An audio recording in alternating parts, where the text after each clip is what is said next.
ఆదికాండం 2:7 దేవుడైన యెహోవా నేలమంటితో నరుని నిర్మించి వాని నాసికారంలో జీవవాయువునుగా నరుడు జీవాత్మాయను. దేవుడు పెట్టినటువంటి ఆత్మ నరునిలో దీపములాగా వెలుగుచున్నది అని రాయబడి ఉంది సామెతల గ్రంథం 10వ అధ్యాయంలో.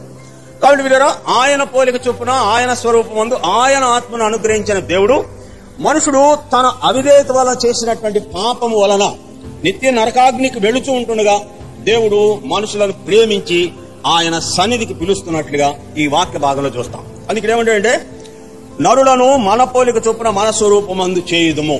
ప్రభువైన యేసుక్రీస్తు వారు కూడాను ఆయన లోకానికి ఎందుకు వచ్చాడు అని ప్రజలకు చెప్పాడంటే లూకాసు వార్త 5:22 నేను పాపులను పిలవచ్చి తిని గాని నీతిమంతులను పిలువ రాలేదు. నేను మారు మనసు పొందుటకు పాపులనే పిలువవచ్చి తిని నీతిమంతులను నేను పిలువ రాలేదు అని చెప్పినట్లుగా చూస్తాం.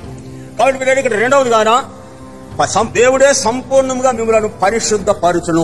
పరిశుద్ధులగుటకే దేవుడు మనలను పిలిచినటువంటి దేవుడు వారిని సంపూర్ణంగా పరిశుద్ధపరచుటకు ఆయన పిలిచినట్లుగా ఈ వాక్య భాగంలో చూస్తాం. ఆయన నిన్ను పిలుచున్నాడు, ధైర్యం తెచ్చుకొనుము అని గురుడి వారితో చెప్పినటువంటి ప్రజల యొక్క మాట చూస్తాం.